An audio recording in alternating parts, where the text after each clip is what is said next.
Bonjour! People often make the mistake when using the prepositions en or dans in French. So today I would like to teach you how to use these properly. Okay, so the objective of this lesson is to teach you about the prepositions en or dans, okay? Now, as I said, en and dans are both prepositions. They both mean in. So the difficulty here is to know when to use one or the other, bearing in mind that they are not interchangeable, if that is a word, interchangeable. So let's have a look at en, because en is not as straightforward as dans.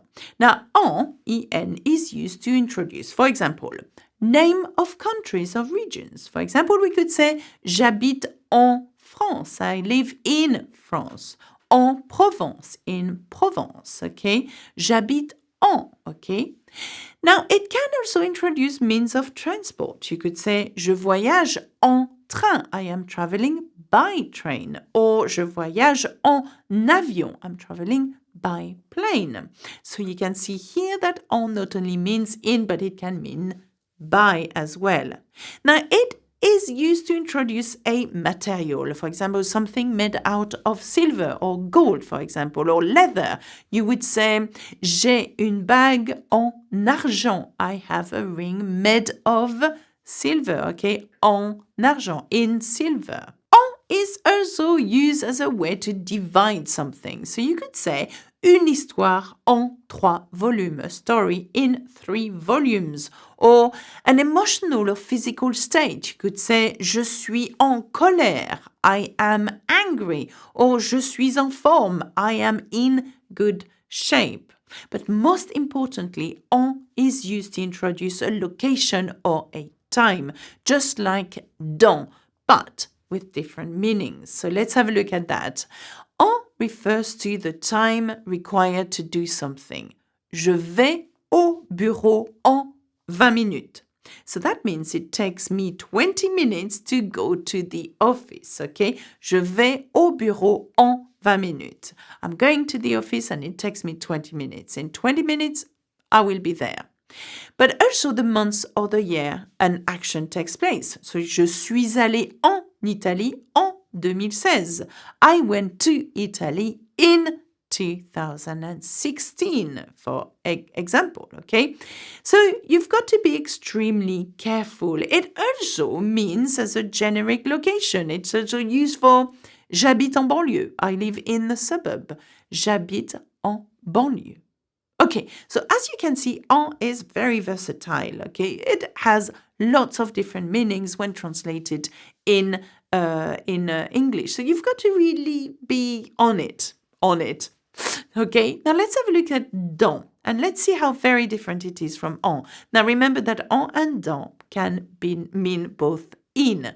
So dans refers to a duration before an action occurs. In that case, the verb is in the present or the future. For example, you could say, nous partirons dans 3 jours. We will leave in 3 days. Okay? Nous partirons dans 3 jours. Now, look at this example. Remember the example I used just earlier on? Je vais au bureau en 20 minutes. It takes me 20 minutes to go to the office. Now look at this one. Je vais au bureau dans 20 minutes. What do you think that means? As to je vais au bureau en 20 minutes. And what's the difference? Now they both mean in, okay? They both mean in, but they have 2 different meanings. Je vais au bureau dans 20 minutes means I will go to the office in 20 minutes, okay? Dans 20 minutes, okay? So I will leave the house and go to the office in 20 minutes. But if you see je vais au bureau en 20 minutes, it means that it's going to take me 20 minutes to go to the office, okay? As you notice, when we use en instead of dans, the meaning of the sentence changes drastically. Okay, so what else can we use dans for? An approximate duration in the future. For example, you could say, nous partirons dans les jours qui viennent. We will leave in the next few days. Okay, it can refer to a decade. Dans les années 80, in the 80s, dans les années 60, in the 60s. Or it can refer to a specific location.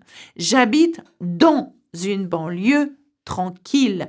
I live in a quiet suburb, okay? So it means as a preposition in, okay? And of course, dans means in, as in you are inside something. So you could say, je suis dans la maison. I am in the house. So you could say as well, le chat est dans la boîte. The cat is in the box, okay? So to summarize here, en could be translated in English as in or by or made of or to, while dans would only be translated as in English. So that's it for me. I really hope that was useful. And remember that there are examples on the support guide available to this lesson at learnfrenchwithalexa.com.